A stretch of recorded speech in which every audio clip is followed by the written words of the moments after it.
Hi friends, this is Suraj. I am in a separate room alone, so I am removing this mask. But kindly ensure to wear your mask always, and especially when you go to public places, always ensure to double mask yourself and maintain a physical social distance of 6 feet, and continue to wash your hands regularly and sanitize often. Take your vaccine on time, and let's do our bit to stop this COVID crisis and the second wave, and also prevent the third wave from attacking us. Okay, all good? We'll directly go into the topic. And today's topic is nothing but the concept of a network or virtual organization.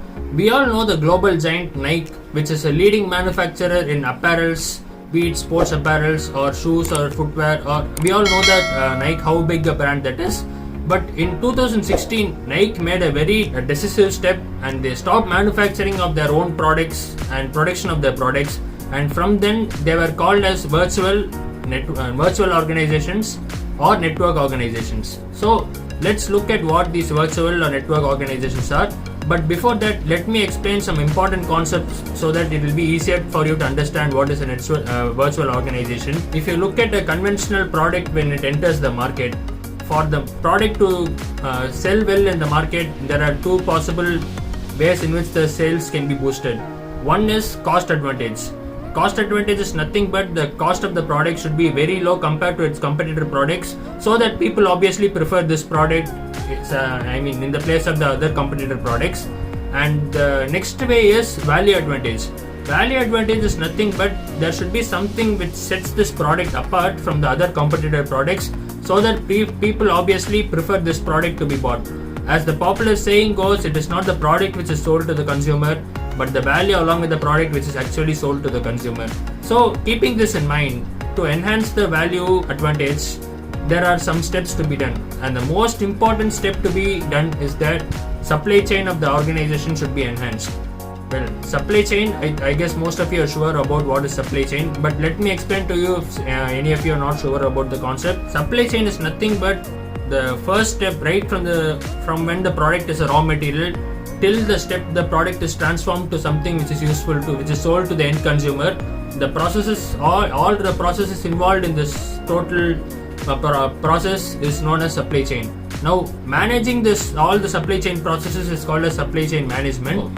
Speaking about supply chains, there are internal as well as external supply chains.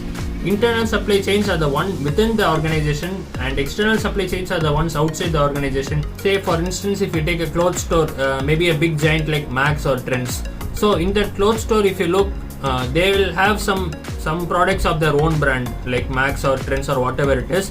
But apart from that, they will also be selling products of other brands like other t-shirt brands. So the supplier from whom they acquire those clothes are known as direct suppliers. And the direct suppliers, they also for fabricating their own t-shirts or clothes, they have to procure many things like raw materials and whatever is required in the manufacturing process. They should procure that from another supplier. So that is not an indirect supplier. And even those indirect suppliers, they don't get the products directly from the cotton fields or whatever it is. So for that, they need another supplier. So that is known as those are all indirect suppliers.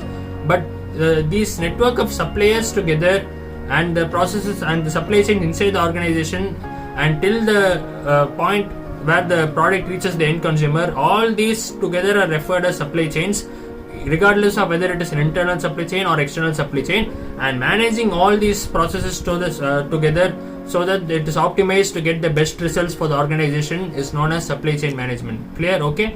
And logistics also almost refers to the same, but logistics manages things within the same organization, but with more respect to how the things are moved rather than how it is stored. Supply chain management has more stress on how the product is stored also, but logistics does not take into account the storage of the product. It only takes into account how the product is moved between various processes. Clear?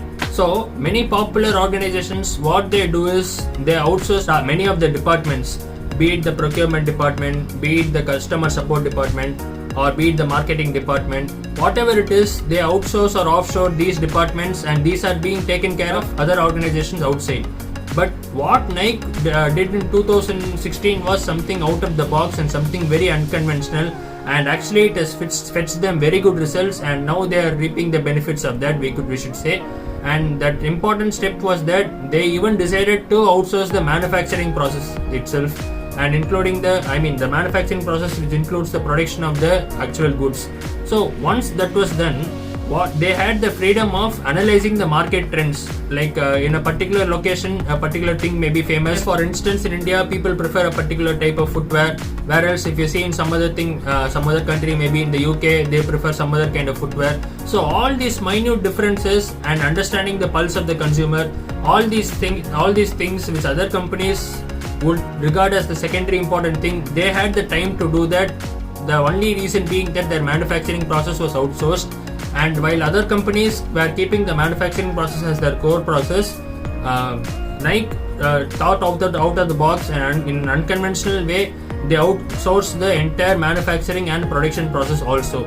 So what this did was, like for example, if you take the third world countries where it is less developed, in those countries there are small brands which were trying to sell out their products at a very cheap rate. But Nike, what they did was, they also manufactured products as that of the smaller brands. So what this facilitated was, it just kicked out the small brands out of the market. The only reason being that the reputation of Nike was the only thing in the minds of the consumers, and moreover both of them were selling the same apparel for the same price, which was a lower price, and the reputation of Nike actually made the brand to survive, whereas while kicking off the other small brands.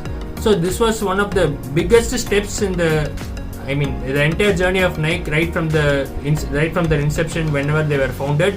And after that, since 2016, Nike has been as dominant as ever.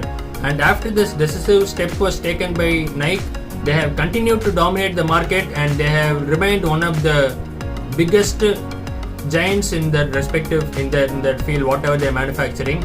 And this is a very important step in the entire journey of Nike. And I guess that it is high time that other brands also start thinking of unconventional methods of staying in the market and how to promote their products and many things. So I guess that supply chain, the importance of supply chain and relevance of supply chain management has come a long way in deciding how a product survives, and how to stay updated, and moreover, more importantly, how to adapt to the changing trends and changing needs of the people by understanding their pulse and understanding their needs. So what you think about this, please leave that in the comment. And basically I thought this is a very important video. I wanted you people to also to have a heads up about this, so that's why I spoke about this topic. And if you would like me to speak about any other topic, you can just drop that in the comment. And see you in the next video. Until then, it's Suraj signing off here. Cheers, take care, stay safe, stay indoors, love you all, take care, bye.